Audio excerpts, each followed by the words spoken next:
Why do you think you were chosen to be the voiceovers for the 7 Harry Potter novels? Well, I can tell you, I was chosen to be the voice, the narrator of the one Harry Potter novel. Mm-hmm. My agent called me up and she said, "It's Christian, you know, this was her just before him." She rang me up and said, "Oh, there's a children's book I'd like you to do." Is this Lorraine? This is Lorraine, yeah. Okay. And I like reading books for audiobooks. You know, I've always liked it. I liked being read to by my mother when I was young, and I think it's a wonderful way of losing weight is to walk and listen to a story. You know, make a list of all the books you wish you'd read or you want to reread. They don't have to be, you know, Crime and Punishment or Madame Bovary. They can be Agatha Christie and you know whatever. It's not a question of high taste or anything, but you know, music. You know, do you find when you're walking along or running with music, you're stopping every 5 minutes, going, no, not that. Whereas when it's a story, you're just going on and you suddenly do 3 extra blocks just so you get the end of the chapter.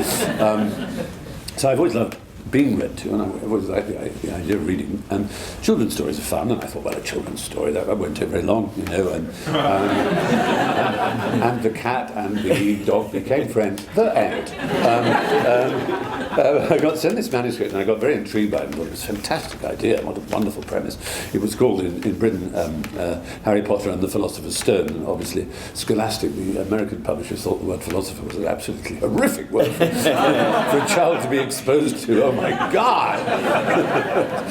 So they changed it to sorcerer for some bizarre reason. But anyway, she wrote. I read it, and she came to the first day of the reading, and we had lunch. And I said, "This is really good fun, you know." I said, "There's a series in here." And she said, "Well, yes, actually, I'm planning to write 7." I said, "She said, I've just finished the second. I do hope you'll read that as well, if it all goes well." Well, by the time I was sort of in the middle of reading the third, I think, Prisoner of Azkaban, I think that is.